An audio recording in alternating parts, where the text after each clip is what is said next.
ईश्वर के दरबार में या ईश्वर के दर्शन को कभी भी राजा बनकर नहीं जाना चाहिए।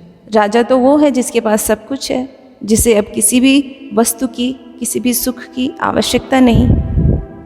ईश्वर उसे देगा जिसके पास किसी बात की कमी है। उसे क्या देगा? जो पहले से ही संपन्न है, जो राजा बनकर आया है। जब तुम ईश्वर के पास अपना पैसा, अपना रुतबा और इसका दिखावा लेकर पहुंचोगे तो तुम्हारी संपन्नता के साथ साथ ईश्वर को तुम्हारे मन का अहंकार भी दिखाई देगा। क्योंकि यदि तुम में अहंकार नहीं होता तो तुम एक साधारण मानव की तरह ईश्वर के दरबार में पहुंचे होते। उनकी कृपा से ही किसी को भी संपन्नता मिलती है, राजसी सुख मिलता है।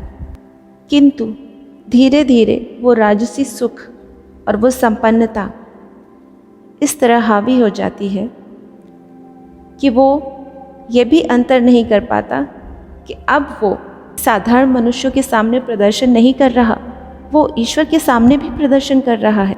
ये इस बात का भी संकेत है कि ऐसे मनुष्य को ईश्वर की शक्ति का कोई ज्ञान नहीं है।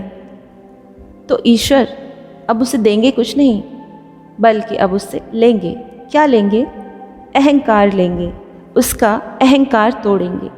जिस प्रकार से उन्होंने ऊंचाइयां दी, उत्थान दिया, उसी प्रकार से वो पतन भी दे सकते हैं, जिससे तुम्हें इस बात का ज्ञान हो सके कि ईश्वर के लिए कुछ भी असंभव नहीं है। वो चाहे तो किसी भिखारी को राजा और राजा को भिखारी बना सकता है। कभी रावण का शासन होता है तो उसके बाद विभीषण का होता है। यदि हमें किसी से कुछ मांगना है तो हम एकांत में उससे लेने जाएंगे या फिर हजारों लोगों के बीच इस बात का प्रदर्शन करते हुए उससे मांगेंगे। यदि हमें कोई दुख है और हमें अपना दुख बांटना है तो हम किसी व्यक्ति के साथ एकांत में अपने दुख को बांटेंगे या कई लोगों के सामने प्रदर्शित करते हुए बांटेंगे। यदि हमें अपने मन की बात कहनी है तो हम एकांत में कहना पसंद करते हैं या हजारों लोगों के बीच। ईश्वर के प्रति भक्ति एक व्यक्तिगत भावना है, एक व्यक्तिगत भाव है, सामाजिक नहीं। जो कुछ सामाजिक है वह व्यक्तिगत नहीं, और जो व्यक्तिगत है वह सामाजिक नहीं।